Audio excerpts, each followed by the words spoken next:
Oil వేడి చేసుకోవాలి. ముందుగా మైదా పిండి జల్లించుకోవాలి. తర్వాత మీకు సరిపడినంత ఉప్పు వేసుకోవాలి. నెక్స్ట్ మిక్స్ చేసుకోవాలి.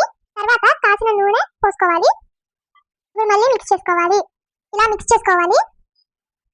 తర్వాత తగినంత వాటర్ పోసుకోవాలి. ఇలా చపాతీ పిండిలా మిక్స్ చేసుకోవాలి. ఇప్పుడు ఆ పిండి పైన తడిపిన కర్చీఫ్ కానీ క్లాత్ కానీ వేసుకొని పక్కన పెట్టేయాలి.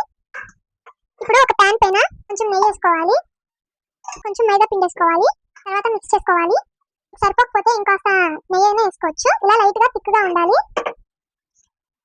కాసేపు అయిన తర్వాత తీసుకున్నాం కదా, తర్వాత మిక్స్ చేసుకోవాలి. మళ్ళీ ఒకసారి ముందుగా ఆ పిండిని ఉండల్లా చుట్టుకోవాలి. ఒక బండ పైన పిండి వేసుకోవాలి. బండ లేకపోతే చపాతీ చేసుకునే దానిపైన చేసుకోవచ్చు. ఇప్పుడు కట్టేసి పక్కన పెట్టుకోవాలి. తర్వాత ఇలా చపాతీలా చేసుకోవాలి. ఇలా పెద్దగా చపాతీలా చేసుకోవాలి. ఇలా అన్ని చేసేసుకోవాలి. తర్వాత ఈ క్రీమ్ వేయాలి. మనం ఇందాక చేసుకున్న క్రీమ్ ఒకదానిపైన ఒకటి వేసుకొని ఇలా మంచిగా చేతితో స్ప్రెడ్ చేసుకోవాలి. దానిపైన ఇంకోటి వేసుకోవాలి. ఇలా మొత్తం వేసేసుకోవాలి రాసుకుంటూ. ఇలా మొత్తం ఒకదానిపైన ఒకటి వేసేసుకున్న తర్వాత రోల్ చుట్టుకోవాలి. తర్వాత ఇలా కట్ చేసుకోవాలి.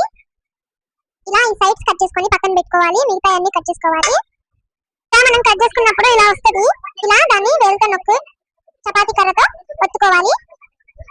ఇలా అన్ని చేసేసుకోవాలి. తర్వాత ఒక కడాయిలో నూనె పోసుకోవాలి. పక్కన పంచదార పాకం చేసుకున్నాం. పంచదార వేసుకోవాలి.